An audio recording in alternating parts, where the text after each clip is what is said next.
Good morning बच्चों। Good morning ma'am. आप कौन सी क्लास के बच्चे हो? तो आप क्लास 8 के बच्चे हो और आज हम क्या पढ़ेंगे?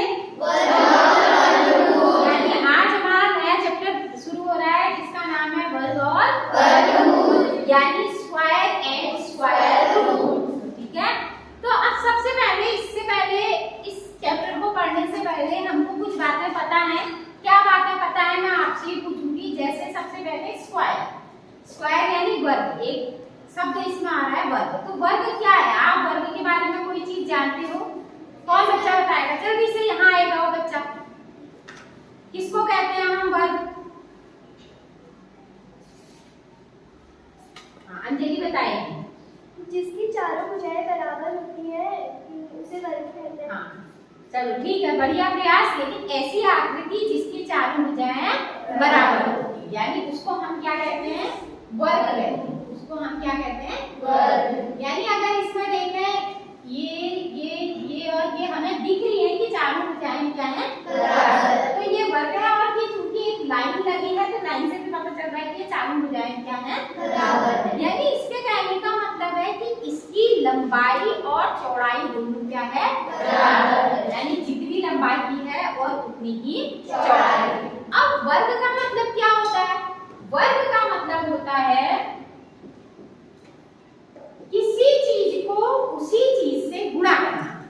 किसी चीज को उसी चीज से गुणा करना। यानी जैसे एक है तो एक को किससे गुणा करना? एक को एक से ही गुणा करना। तो एक का क्या निकल गया? वो वर्ग। यानी अगर हम एक से एक को गुणा करेंगे तो कितना आएगा? एक ही आएगा।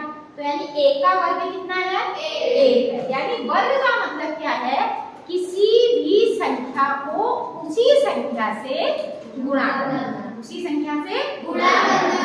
अब आप बताइए 2 का वर्ग क्या आएगा? 4। कैसे करा आपने? 2 को 2 से गुणा करा। तो 2 से यदि हमने 2 को गुणा करा तो कितना आया? 4। 2 गुणा 2 यानी 4। 3 का वर्ग बता सकते हो आप? 9। क्योंकि 3 को अगर हम 3 से गुणा करेंगे तो कितना आएगा? 9। 3 को 3 से गुणा करने पर 9 आएगा। तो इसका मतलब वर्ग का कॉन्सेप्ट आप समझे? अच्छा, ये तो हमने नंबर्स की बात कर ली। जैसे अगर मैं कहूँ 10 का वर्ग क्या होगा? क्या 10 का वर्ग बता सकते हैं? क्या होगा 10 का वर्ग? 100। 10 को हमने क्या करा? 10 गुणा 10। 10 को 10 से गुणा करके कितना आया? 100 आया। यानी 10 का वर्ग कितना हो गया? 100 हो गया। तो ये तो हमारी होगी नंबर्स की बात। किसकी बात? नंबर्स की। अगर अब मैं कहूँ a को यदि हम a से गुणा करें, a को यदि a से गुणा करें तो क्या आएगा? a square. क्या आएगा? a square. यानी स्क्वायर वर्ग शब्द आ रहा है ना, वर्ग यानी स्क्वायर। तो इसको हम कहेंगे a स्क्वायर। a का स्क्वायर। a का स्क्वायर। यानी इसके सर पर हमने कितना लिखा? 2। यानी ये 2 कहलाई इसकी घात। क्या कहलाई? घात। यानी आपने पिछले कक्षा में चैप्टर पढ़ा था घातांक, पढ़ा था ना?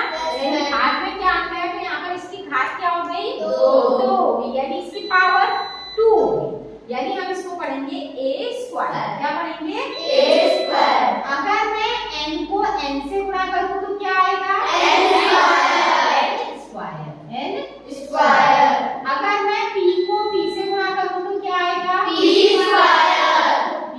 स्क्वायर। तो ये आपका, अगर आप वर्ग के रूप में इनको लिखना है, जैसे n का स्क्वायर हम n का स्क्वायर लिखेंगे, p का स्क्वायर लिखेंगे, a का स्क्वायर लिखेंगे, b का स्क्वायर लिखेंगे। अब वो a, b या p की जगह कोई भी नंबर हो सकता है। कोई भी नंबर हो सकता है। जैसे अब आपने अभी देखा कि 1 into 1 कितना आया? 1 आया। तो हम इसको क्या लिख सकते हैं? 1 स्क्वायर। ठीक है, लिख सकते हैं। अब जैसे 2 का स्क्वायर क्या आया? 2 into 2 कितना हो गया? 4। अगर मैंने लिखा 3 का स्क्वायर तो क्या आया? 3 into 3 कितना आया? 9। अगर मैं लिखूं ऐसी 9 का स्क्वायर तो क्या आया? 9 into 9। 9 9 जा 81। तो 9 का स्क्वायर कैसा हो गया 81। यानी इस प्रकार से आप किसी भी संख्या का स्क्वायर निकाल सकते हैं, किसी भी संख्या का वर्ग निकाल सकते हैं, यानी बड़ी से बड़ी भी और छोटी से छोटी भी। अब जो छोटी से छोटी संख्याएं हैं जैसे आपके 1 2 3 4 5 6 10 तक, तो 10 तक का तो वर्ग निकालना बहुत आसान है, क्योंकि आपको अगर टेबल आते हैं तो कोई मुश्किल है।